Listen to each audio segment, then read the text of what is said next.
assim, e constrangeram um certo Simão Cirineu, pai de Alexandre e de Rufo, que por ali passava, vindo do campo, a que levasse a cruz.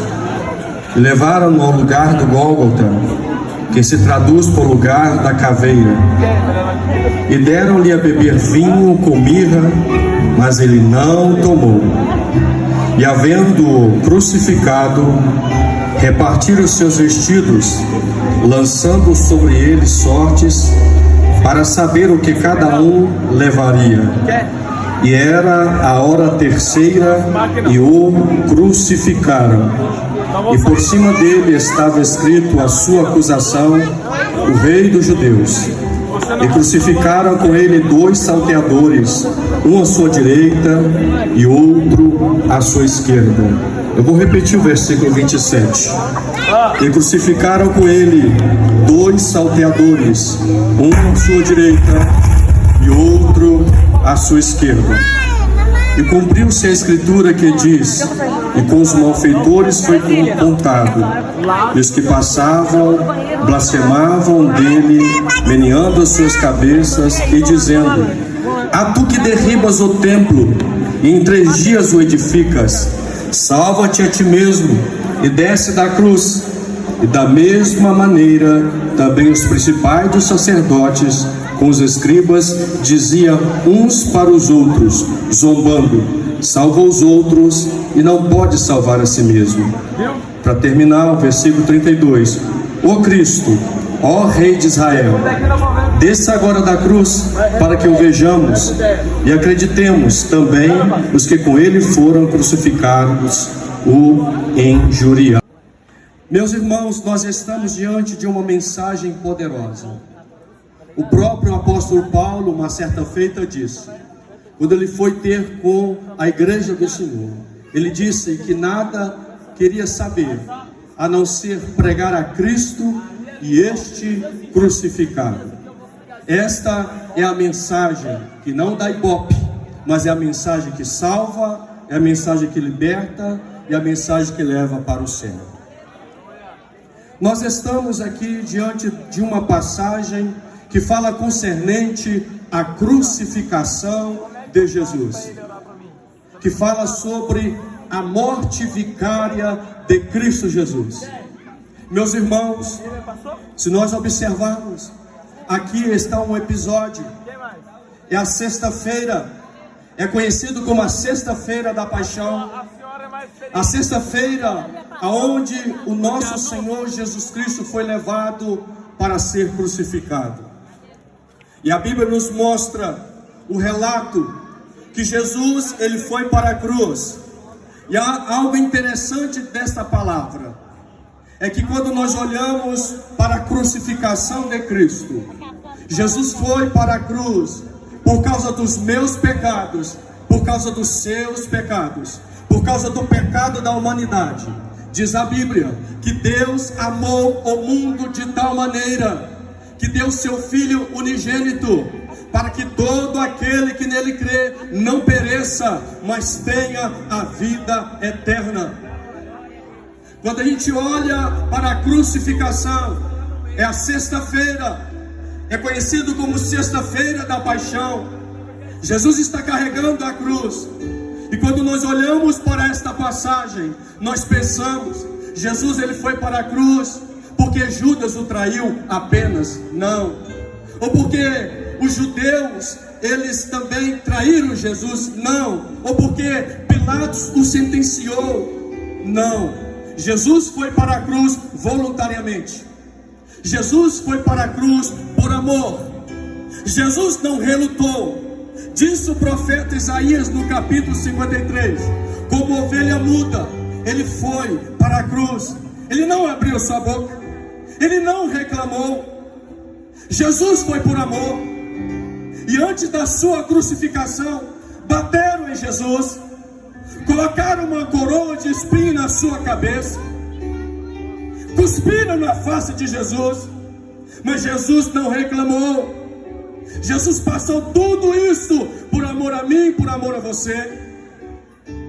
E quando Jesus estava lá na cruz, no Calvário, conhecido também como Gólgota, o lugar da caveira, talvez porque ali muitos corpos, muitos que morriam, que não tinham condição de um enterro digno, morriam putreficados, e ficavam como caveira, talvez por esse nome.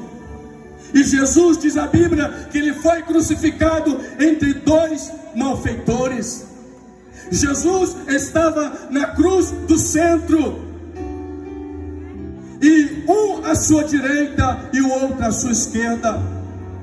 Esses dois malfeitores que estavam sendo crucificados com Cristo representam a humanidade, porque um que estava à direita reconhece os seus pecados, mas que estava à esquerda é condenado à vida eterna. E diz a Bíblia que Jesus estava na cruz do centro. Jesus estava na cruz do centro, e muitos passavam e zombavam de Jesus, e zombava de Jesus como rei, e dizia: ó rei dos judeus, tu não és o Cristo, desce da cruz. Foi zombado Jesus como rei, sofreu vitupério, sofreu vexame, mas Jesus também sofreu como Salvador. E diziam: desce da cruz, ó Cristo, salvou a muitos, mas não tem condição de salvar a si. Deixa eu te dizer, deixa eu abrir um parênteses para dizer para você: se Jesus tivesse descido da cruz, nós desceríamos ao inferno, mas como Jesus não desceu na cruz, nós podemos subir para o céu. Quanto tem essa esperança? Louvado seja o Senhor. Jesus não desceu, porque a última cartada de Satanás era: desce da cruz. Mas ele não desceu por amor a mim e por amor a você. Jesus também foi zombado como profeta, dizendo: ó tu que derribas o templo e em 3 dias o constrói. Jesus foi zombado, sofreu vexame, mas Jesus não reclamou. E a Bíblia nos vai dizer, irmão, que a crucificação de Jesus durou 6 horas. 6 horas. Começou 9 horas da manhã e foi até as 3 horas da tarde. Você se lembra a última praga que aconteceu, a penúltima praga que aconteceu lá no Egito? Foi a morte dos primogênitos. 3 dias de trevas. Mas aqui, quando Jesus está para ser morto, há 3 horas de trevas, de densas trevas naquela cruz, porque o inferno foi até ali. Jesus experimentou angústia, mas ele não reclamou. Jesus sofreu vexame, foi cuspido, foi humilhado por amor a mim e a você. E é por isso a igreja está aqui em Rio Doce declarando: Jesus salva, Jesus liberta, batiza com o Espírito Santo, e em breve voltará para buscar a sua igreja. Jesus, naquelas horas, ele profere 7 palavras. 7 palavras que Jesus profere naquela cruz. E a primeira palavra que Jesus profere é a palavra de perdão. Olha que Jesus diz: Pai, perdoa-lhes, porque eles não sabem o que fazem. Jesus poderia condená-los, descer daquela cruz, mas ele preferiu perdoar. Jesus preferiu perdoar. Pai, perdoa-lhes, porque não sabem o que fazem. Quando nós olhamos para isso, mudou a vida daquele que estava à sua direita, de um dos malfeitores que estava à sua direita. Quando Jesus disse: Pai, mudou o coração daquele homem.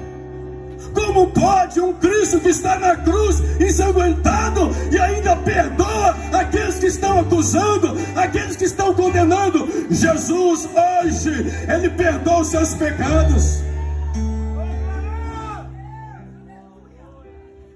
Isso mudou a vida daquele homem. Sabe por quê? Porque aquele homem, vendo aquele malfeitor à direita, vendo que o malfeitor à esquerda blasfemava, dizendo: ó Cristo, o Senhor nos salvou a muitos, e agora o Senhor está na mesma situação. Mas aquele que estava à direita disse: tu ainda nem temes a Deus? Nós estamos na mesma situação, mas este nenhum mal fez. Deixa eu te dizer, Jesus foi para a cruz, porque cruz é sinal de maldição, mas Jesus não tinha nenhum pecado. Mas Ele fez pecado por amor a mim e a você. Ele fez pecado, Ele foi contado com os transgressores, para te dar vida, para te restaurar, para te salvar, para perdoar os seus pecados. E aquele que estava à direita disse: lembra-te de mim quando entrares no teu reino. Sabe o que eu aprendo aqui é muito forte. A salvação é imediata. Jesus disse: hoje estarás comigo no paraíso. Deixa eu te dizer, hoje, se você reconhecer que é pecador, reconhecer que precisa de um Salvador, do Salvador, Jesus pode dizer para você também nessa noite: hoje estarás comigo no paraíso. Mas sabe o que eu acho interessante? É que esse homem viveu a vida toda no crime. E talvez alguém possa dizer: mas como pode Jesus salvar o homem nessa condição? Esse homem não fez nada, muito pelo contrário, ele viveu a sua vida toda no pecado. Exatamente isso, porque os méritos não estão em nós. Somos salvos pela graça, mediante a fé. Isso não vem de vós, é dom de Deus. Não é pelas obras que somos salvos. Nenhum homem é salvo pelas obras. Mas como pode alguém que viveu a vida toda atrapalhada? Deixa eu te dizer, porque os méritos não estão em você. Os méritos estão em Cristo. Pela graça sois salvos mediante a fé. A nossa salvação não está nos nossos méritos. Ah, mas pregador, será que eu não preciso primeiro passar pelo purgatório e depois ser salvo? Não.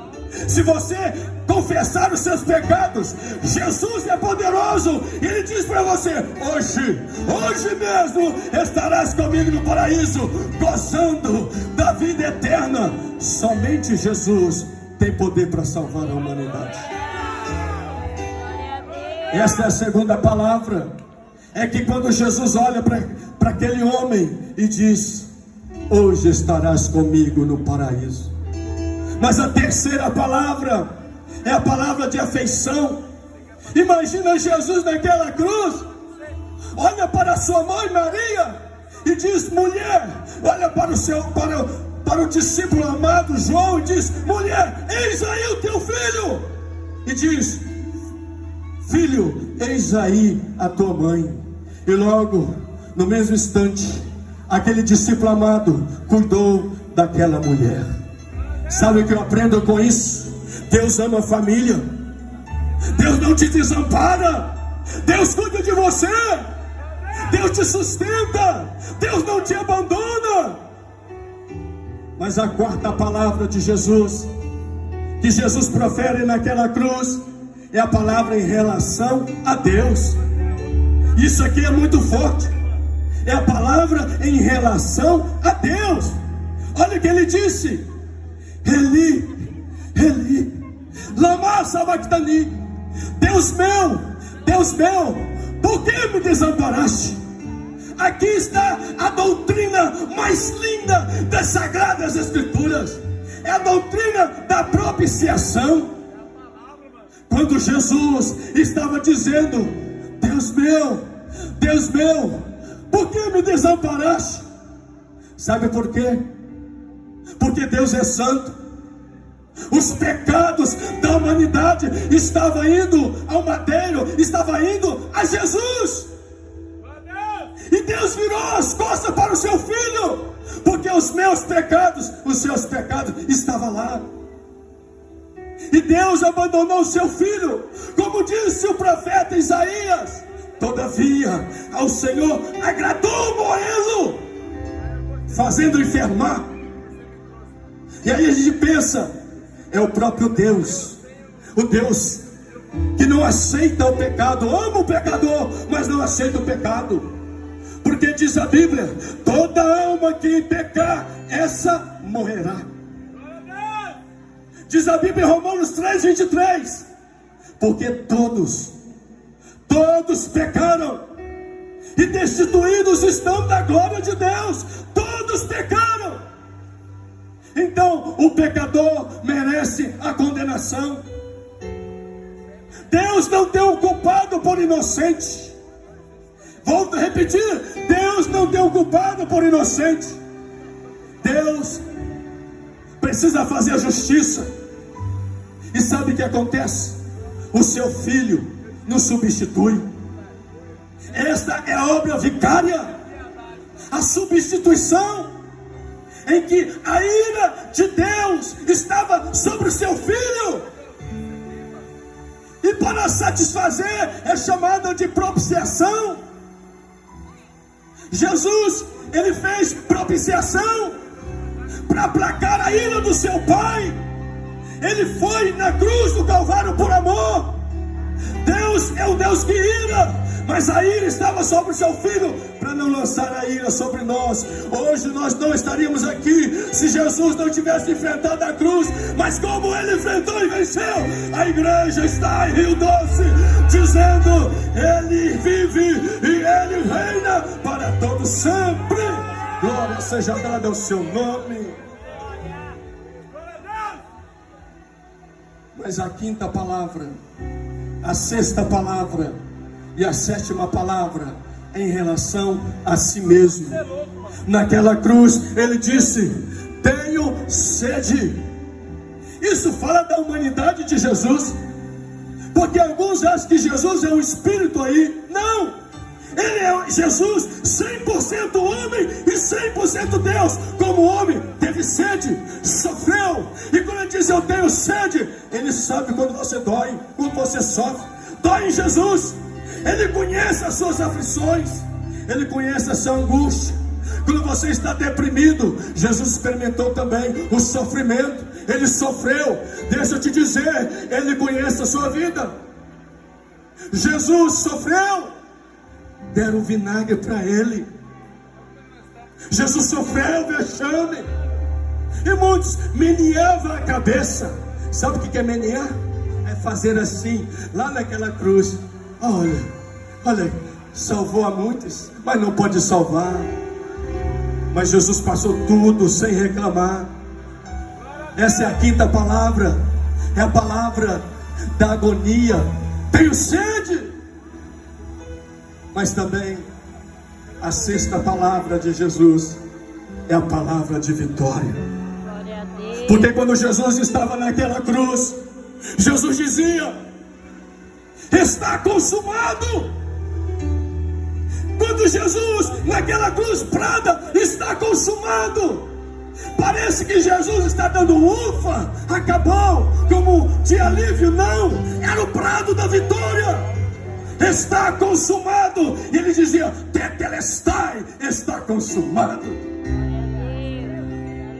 Essa palavra, ela tem 3 significados no mundo antigo. A palavra tetelestai, a primeira significa missão cumprida. Eu vou repetir, significa missão cumprida. Quando um pai no mundo antigo designava a tarefa a um filho, e o filho, ao realizar a tarefa, dizia para o pai: Tetelestai, foi cumprida a missão, realizada a missão. Não é isso que quando Deus enviou seu filho, nasceu em uma manjedoura, foi pobre, para fazer ricos a muitos. Jesus purificou os leprosos, Jesus ressuscitou os mortos, pregou o evangelho, anunciou boas novas de salvação, cumpriu a lei.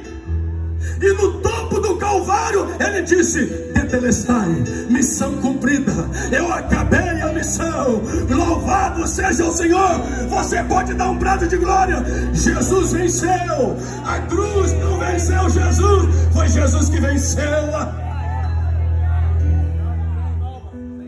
Mas também significa Tetelestai, resgate definitivo. Eu vou repetir: Tetelestai significa resgate definitivo. Quando um devedor devia uma dívida ao banco, ao saldar toda aquela dívida, vinha com uma promissória e carimbava Tetelestai, que quer dizer está pago. Alguém já entendeu? Está pago. Quando Jesus, ele bradou Tetelestai, ele estava dizendo: está pago, a dívida da humanidade está paga.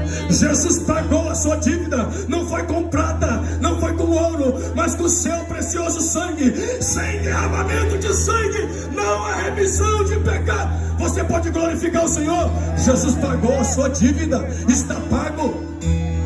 É o que o apóstolo Paulo disse em Colossenses. Havia um escrito de dívida contra mim e contra você. Sabe o que aconteceu? Jesus na cruz triunfou sobre Satanás e seus demônios. E Jesus rasgou aquela cédula de ordenança. Sabe por quê? A lei exige perfeição. E eu pergunto a mim e a você: alguém aqui é perfeito? Será que nós conseguiríamos cumprir a lei?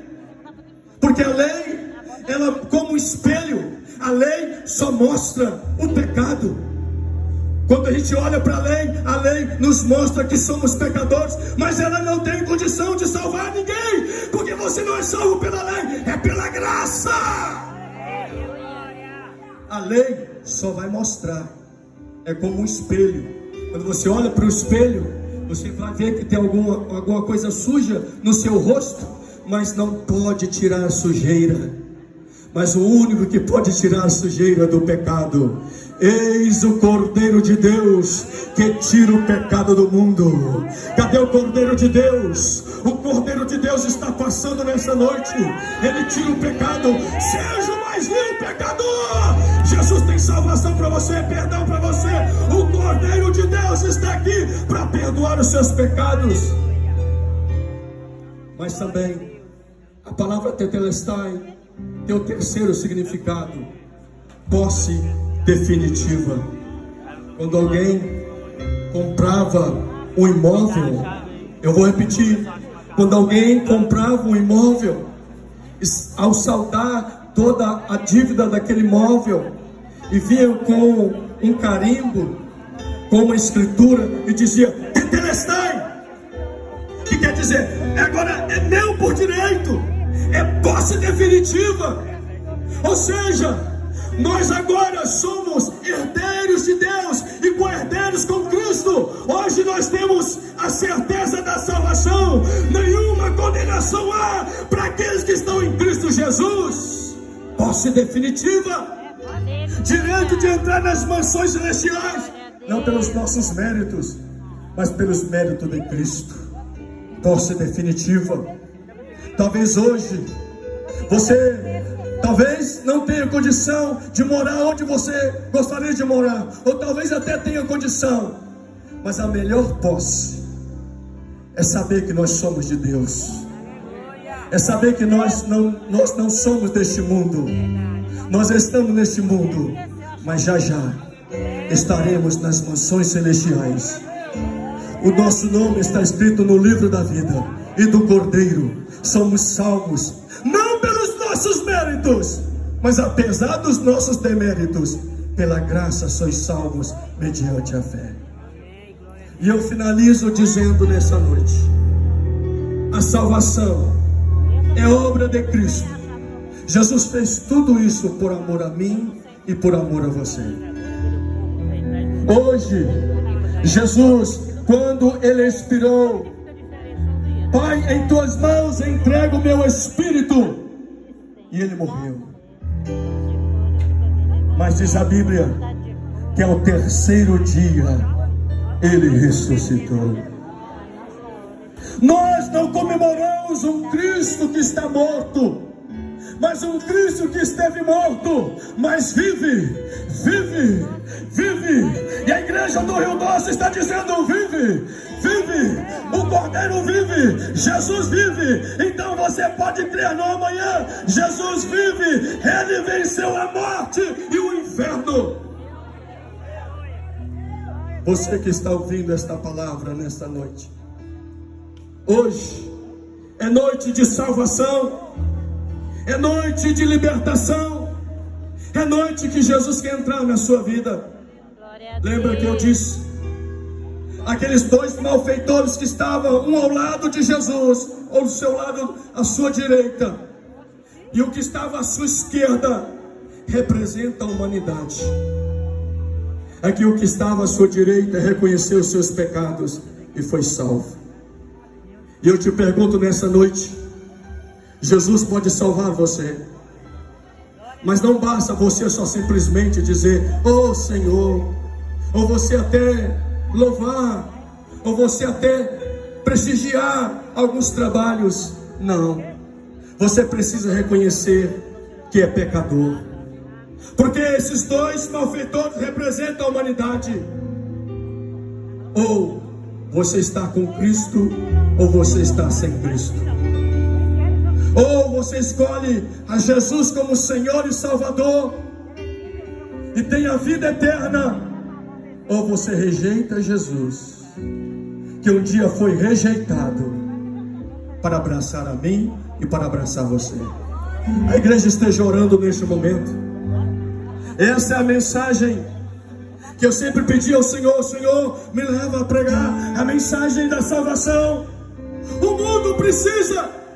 Há muitos pregadores, muitos pastores que não pregam mais a palavra da cruz.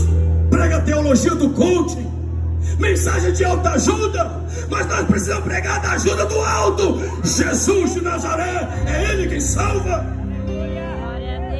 Quantos nessa noite que ouviu esta palavra, que reconhece que é pecador e que quer render aos pés de Jesus? Vem aqui na frente. Alguém olha, alguém que está aqui nessa noite, quer reconciliar com Jesus, quer voltar para a casa do Pai, quer ter salvação